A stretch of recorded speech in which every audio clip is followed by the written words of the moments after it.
여러분 잠깐만요. 혹시 고기보다 생선을 더 먹어야 한다는 말 많이 들어보셨죠? 그런데 왜 그럴까요? 그리고 지중해 사람들이 오래 산다는 이야기는 또 뭘까요? 사실 이 모든 것에는 과학적인 이유가 있어요.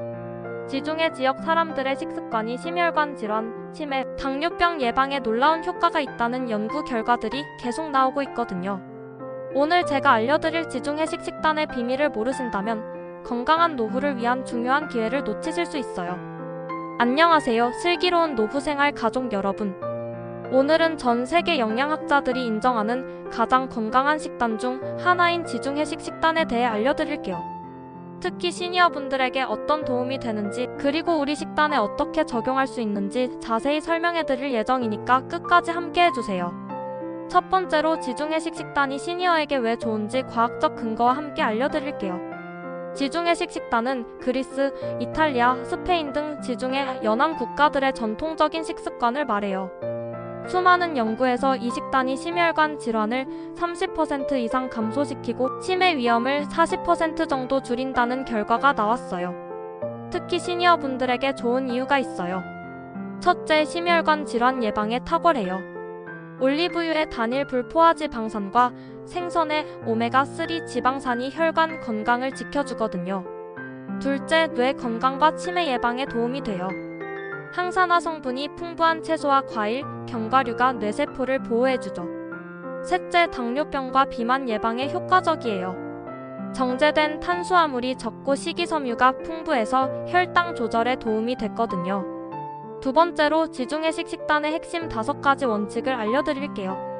하지만 먼저 중요한 걸 말씀드릴게요. 지중해식 식단은 단순히 특정 음식을 먹는 것이 아니라 건강한 생활 방식 전체를 의미해요. 지중해 사람들은 밥상에서 가족, 이웃과 함께 천천히 식사를 즐기며 식사 후에는 가볍게 산책하는 것을 생활화하거든요. 충분한 신체 활동과 사회적 교류가 결합된 총체적인 건강법이라는 점을 기억해주세요. 이제 5가지 핵심 원칙을 알려드릴게요. 첫 번째 원칙은 올리브유 사용이에요. 지중해식 식단의 가장 큰 특징은 버터나 다른 기름 대신 올리브유를 사용한다는 거예요. 올리브유에는 올레산이라는 단일불 포화지 방산이 풍부해서 나쁜 콜레스테롤은 줄이고 좋은 콜레스테롤은 늘려줘요. 하루에 2 또는 3큰술 정도 사용하시면 좋아요. 두 번째 원칙은 통곡물과 채소 중심 식사예요. 흰쌀, 흰빵 대신 현미, 통밀빵, 귀리 같은 통곡물을 드시고 하루에 5에서 6가지 이상의 다양한 채소와 과일을 드시는 거예요. 이런 식품들에는 식이섬유와 항산화 성분이 풍부해서 장 건강과 면역력에 도움이 돼요. 세 번째 원칙은 생선과 해산물, 그리고 다양한 단백질 섭취예요. 붉은 고기보다는 생선을 주 2 또는 3회 이상 드시는 거예요. 특히 고등어, 참치, 연어 같은 등푸른 생선에는 오메가3 지방산이 풍부해서 염증을 줄이고 뇌 건강에 도움이 돼요. 생선 외에도 콩류는 좋은 식물성 단백질 공급원이자 식이섬유가 풍부해서 훌륭한 대체제가 될 수 있어요. 닭고기, 콩, 렌틸콩, 병아리콩 등으로 단백질원을 다양화하시는 것도 중요해요. 네 번째 원칙은 유제품을 적당히 드시는 거예요. 특히 요거트나 치즈를 소량씩 드시되 가공된 유제품보다는 자연 상태에 가까운 것을 선택하시는 게 좋아요. 5번째 원칙은 가공식품을 줄이는 거예요. 인스턴트 식품, 가공육 단, 음료 대신 자연 식품 위주로 드시는 거죠. 세 번째로 우리 식단에 지중해식을 어떻게 적용할 수 있는지 구체적이고 실용적인 방법을 알려드릴게요. 갑자기 모든 걸 바꾸실 필요는 없어요. 조금씩 바꿔가시면 돼요. 아침 식사 개선법부터 시작해보세요. 흰빵에 버터 대신 통밀빵에 올리브유를 발라 드시거나 플레인 요거트에 견과류와 과일을 넣어 드세요. 흰 쌀밥 대신 현미, 보리, 퀴노아 등을 섞은 잡곡밥을 드시거나 귀리를 이용한 죽도 좋은 선택이에요. 점심과 저녁 식사에서는 한국식으로 응용해보세요. 나물 반찬에 들기름 대신 올리브유를 넣고 무쳐보시고 고등어 조림에 올리브유 1스푼을 추가해보세요. 일주일에 2 또는 3번 정도 고기 대신 생선을 드셔보세요. 고등어구이, 연어구이, 생선찌개, 연어 샐러드 같은 요리로 시작하시면 좋아요. 샐러드를 만들 때는 올리브유와 식초, 레몬즙으로 드레싱을 만들어 드시고요. 간식으로는 견과류 한 줌이나 과일을 드세요. 아몬드, 호두, 올리브 같은 것들이 지중해식 식단의 대표적인 간식이에요. 요리할 때는 소금 대신 허브나 향신료를 사용해보세요. 바질, 로즈마리, 마늘, 양파 같은 것들로 맛을 내시면 나트륨 섭취도 줄이고 항산화 성분도 더 많이 드실 수 있어요. 네 번째로 시니어분들이 주의하셔야 할 점들을 말씀드릴게요. 먼저 중요한 말씀을 드릴게요. 만성 질환이 있으시거나 특정 약물을 복용 중이신 분들은 식단 변경 전에 반드시 의사나 영양사와 상담받으시길 바라요. 모든 좋은 음식도 개인의 건강 상태에 따라 주의가 필요할 수 있어요.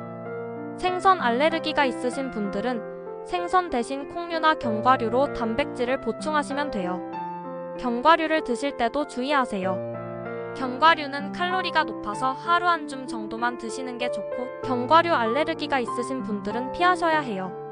혈압약을 드시는 분들은 올리브나 생선 통조림의 나트륨 함량을 확인하시고 가능하면 저염 제품을 선택하세요. 특히 혈액응고억제제를 복용하시는 분들은 주의가 필요해요. 비타민 K가 풍부한 녹색 채소를 갑자기 과량 섭취하면 약효에 영향을 줄 수 있으니까 담당 의사와 꼭 상담하세요.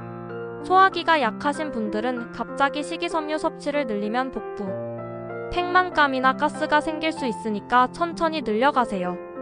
본 영상에서 제공하는 모든 정보는 일반적인 영양학 지식을 바탕으로 한 교육 목적의 참고 자료입니다.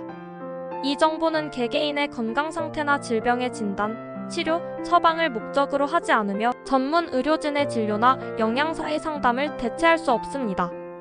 기존의 심혈관 질환, 당뇨병, 고혈압, 신장 질환 등의 만성 질환을 앓고 계시거나 관련 약물을 복용 중이시라면 반드시 담당 의사나 영양사와 상담하여 개인 맞춤형 식단 관리를 받으시길 바랍니다.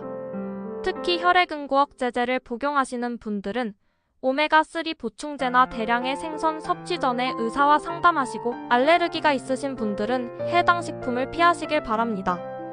마지막으로 가장 중요한 메시지를 전해드릴게요. 지중해식 식단의 가장 큰 장점은 지속 가능성이에요. 극단적인 제한이나 복잡한 규칙이 없어서 평생 유지할 수 있는 건강한 식습관이거든요. 완벽하게 따라하려고 부담 갖지 마시고 오늘부터 작은 것 하나씩 바꿔보세요. 오늘은 샐러드에 올리브유 드레싱을 써보시고 내일은 간식으로 견과류 한 줌을 드셔보세요. 이번 주에는 생선 요리를 한 번 더 드셔보시고요. 중요한 건 꾸준함이에요. 지중해 사람들도 하루아침에 이런 식단을 만든 게 아니라 수백 년에 걸쳐 자연스럽게 형성된 식문화거든요. 여러분도 급하게 변화를 추구하지 마시고 천천히 몸에 맞는 방식으로 지중해식 식단을 받아들여 보세요. 몸이 적응할 시간을 주시고 맛있게 드실 수 있는 요리법을 하나씩 찾아가시면 돼요. 오늘 알려드린 지중해식 식단 정보가 여러분의 건강한 식습관 개선에 도움이 되길 바라며 혹시 이 영상이 유익하셨다면 좋아요와 구독으로 응원해주세요. 그리고 댓글로 평소 어떤 식단을 유지하고 계신지 또는 지중해식 식단 중 어떤 부분을 가장 먼저 시도해보고 싶으신지 알려주시면 다음 영상에서 더 구체적인 요리법이나 실천법을 다뤄드릴게요.